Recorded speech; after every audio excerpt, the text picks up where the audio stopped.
This is the second video where I compare FreeCAD to Blender when modeling for 3D printing.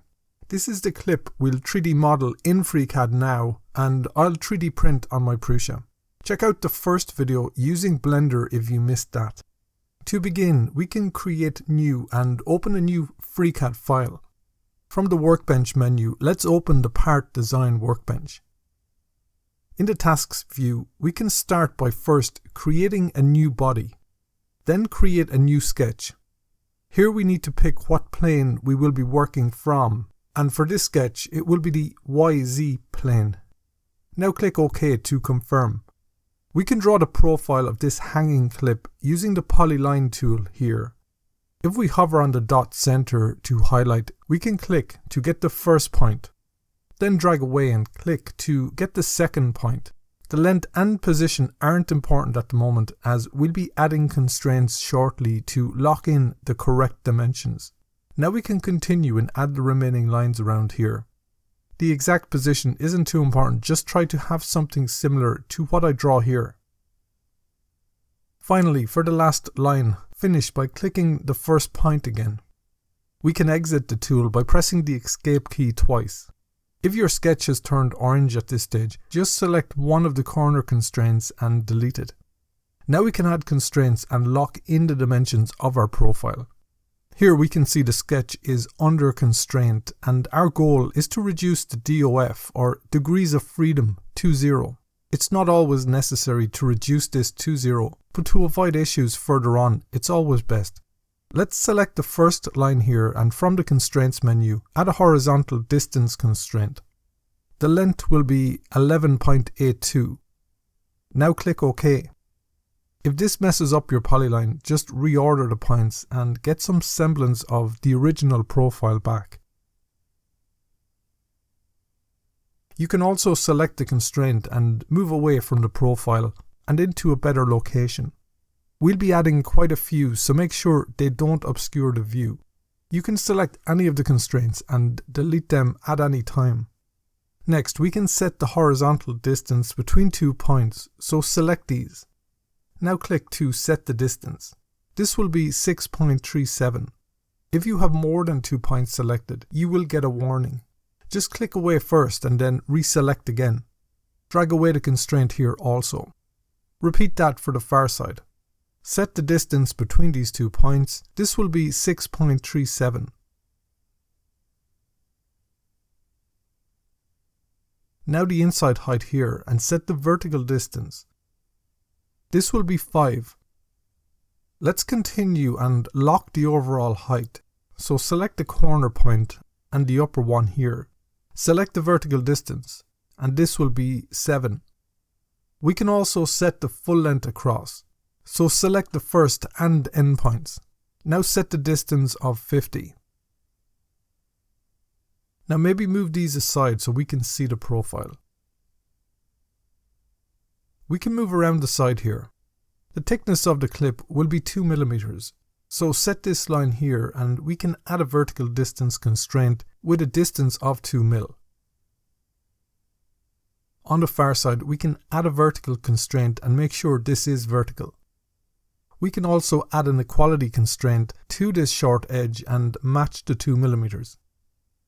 Now we can select the top line and add a horizontal constraint here with a length of 11.12. Next, we can get the distance between the 2 points on the upper line. We can select these 2 across here and add a horizontal distance. Set this to 17.50. Now we can get the next 2 along here. The first is the center edge. Add a horizontal constraint. This will be 15. Next, we can use the equality constraint, so select the 11.82 line on the far side and constrain this using the equals constraint and match these. We can check the number of degrees of freedom here.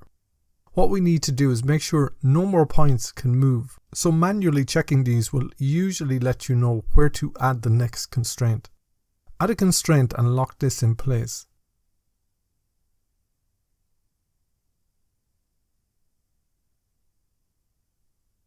Add more to bring the number to 0.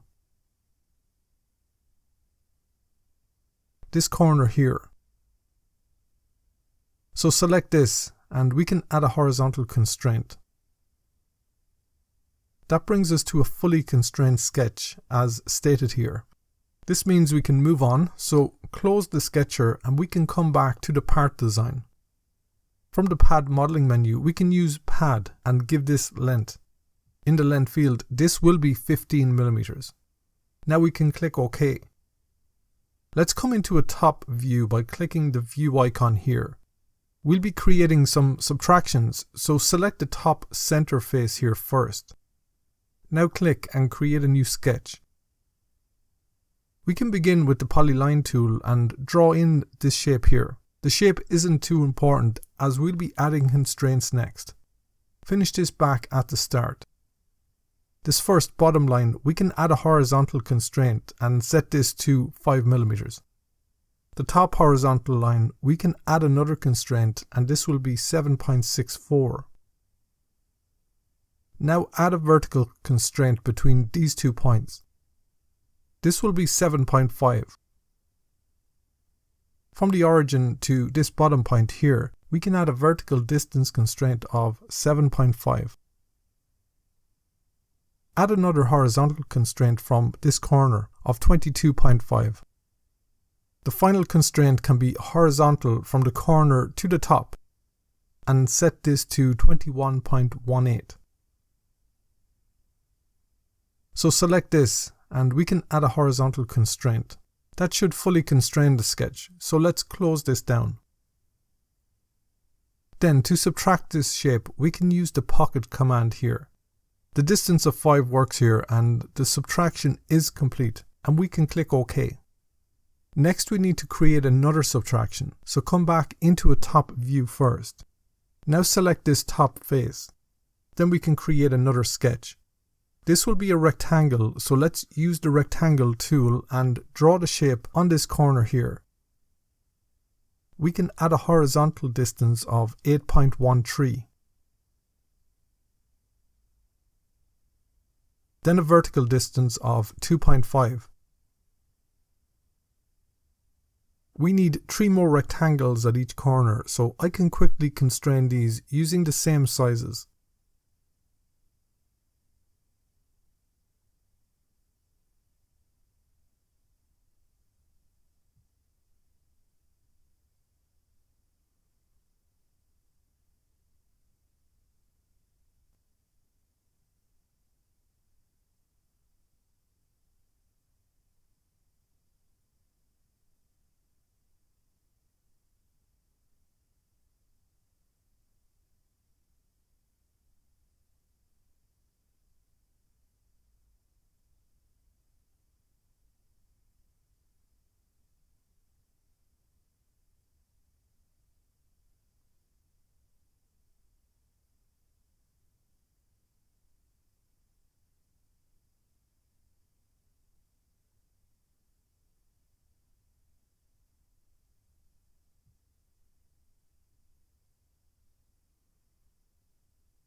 Now we can add a distance constraint to the outside point. We know the length and width of this object is 15 and 50, so use those to constrain this rectangle.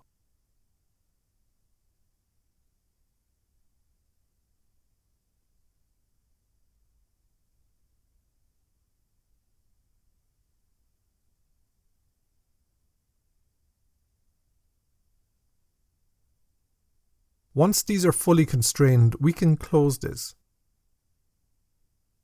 Back here, we can use the pocket tool and subtract this sketch from the clip. 5 millimeters will be fine here also, so we can click OK. Next, we need 2 drill holes, one each side, so come back into a top view. Select the top face again. Now create a sketch. We can use the circle tool and draw a circle both sides here. We can then create a diameter constraint of 5 millimeters on both of these circles. Next, we need to position the center of the clip. So select the first and set a vertical constraint of 7.5. We can then add a horizontal constraint of 5 millimeters. Repeat that for the second circle. This will be a vertical of 7.5 and a horizontal of 45.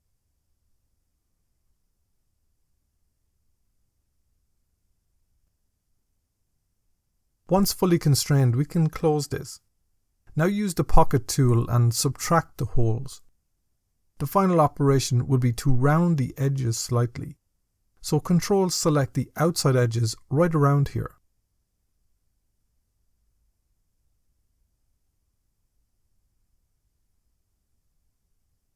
Once these are all selected, we can use the fillet tool. Now click OK. Now these 5mm holes are too big and we need to start over. Just kidding, that's what makes FreeCAD such a useful tool. What we can do is come back to the Model tab, expand the pocket object, select the sketch and press the spacebar to make it visible. Double click and come back to Sketcher. Here we can double click on the diameter constraint. We can change the radius to 3mm. Do that both sides. Now close this. That's the model complete, and now we need to convert this to a mesh so it can be 3D printed. So let's switch to the mesh workbench above here. Select the body object. Then use this button, Create Mesh from Shape. We'll get some options. The default values will do here, so click OK. So now we have a mesh object created. Select the body object and press the spacebar to hide. Underneath we have the body mesh object and ready for export. So select the body meshed object in the tree view. Then from File we can come down and export. Find a location to save the file.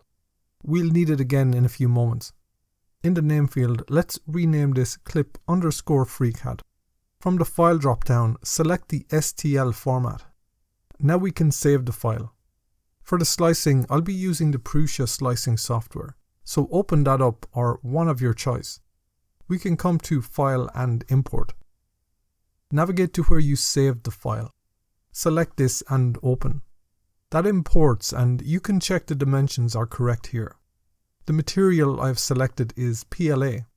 The printer is correct, so I can slice now. Once that completes, use the slider to preview the layering of the material. That looks good, so now we can export the G-code. I can save this in this folder. The name will be fine, so export. I'll speed up the printing of this now and take a look at the results. The FreeCAD model printed successfully and you can't see any difference between both. The two applications have totally different ways of working. Blender gives you a more hands-on experience, if that makes sense, where with FreeCAD being parametric, making changes to sizes is such a powerful feature. I can't fault either application as they are two free and open source projects, plus I am biased.